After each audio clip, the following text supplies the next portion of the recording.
বিসমিল্লাহির রহমানির রহিম। নতুন একটা ভিডিও নিয়ে চলে আসলাম আপনাদের সামনে। আমি আজকে ডিম ভাজি করব আর আলুর পরোটা বানিয়েছি। পেঁয়াজ মরিচ দিয়ে ডিম ভাজি করব। এই যে আলুর পরোটা বানিয়েছি। আলুর পরোটা ডিম দিয়ে বেশ ভালোই হয়েছে খেতেও। আলুর পরোটাগুলো সুন্দর সফট নরম। আমি পেঁয়াজ কাঁচামরিচ আর একটু লবণ দিয়ে সুন্দর করে মেখে নেব। এইভাবে ডিম অমলেট করলে বেশ ভালো হয়। একজন এক রকমভাবে করে, আমি হাতে ডলেই করি। হাতে ডলে করলে সবগুলো সুন্দর ম্যাশ হয়। চামচ দিয়ে করলে গোটা গোটা ওইভাবেই থাকে, পেঁয়াজ মরিচের ফ্লেভারটা বের হয় না। হাতে ডলে এইভাবে করলে পেঁয়াজ মরিচের ফ্লেভারটা সুন্দর বের হয়ে যায়। এই তো আমি দুটা ডিম ভেঙে নিলাম। দুটা ডিম ভেঙে নিয়ে আমি এখন একটা প্যান চুলাতে দিয়ে দিছি। চুলাতে প্যানটা গরম করার জন্য দেওয়া হয়ে গেছে। এখন আমি ডিমটা মেখে নিলাম। মেখে নিয়ে আমি এখন প্যানে দিয়ে দেব।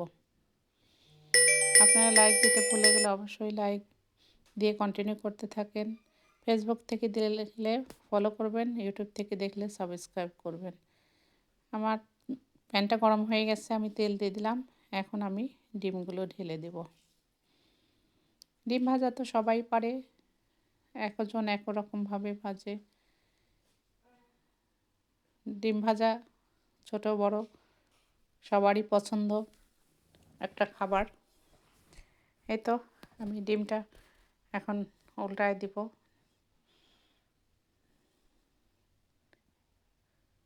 আমি ডিমটা ঝুরি ঝুরি করে ভেজে নেব, গোটা রাখবো না।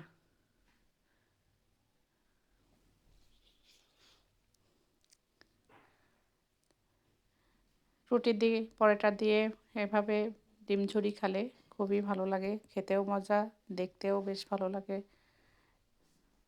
এই তো আমার ডিম ঝুরি হয়ে গেল। ডিম কত রকমভাবে যে খাওয়া যায় এটা তালিকার বাইরে। ডিম পোচ, ডিম অমলেট, ডিম ঝুরি, ডিম সিদ্ধ, ডিম মশলা দিয়ে খাওয়া, ডিমের শেষ নাই। ডিম দিয়ে অনেক রকম রেসিপি হয়, এর জন্য ডিমের দামও অনেক বেশি। সকালবেলা উঠলেই ডিম ছাড়া মনে হয় সকালের নাস্তাটাই হয় না। এই তো আমার ডিম ভাজি হয়ে গেল, আমি প্লেটে ঢেলে নিলাম। এখন আমি দুটা পরোটা দিয়ে ডিম ভাজি দিয়ে খেয়ে নেব সকালের নাস্তার জন্য। এই তো দেখেন কেমন হয়েছে। দোয়া করবেন আমার জন্য। আপনারাও ভালো থাকবেন। আল্লাহ হাফেজ।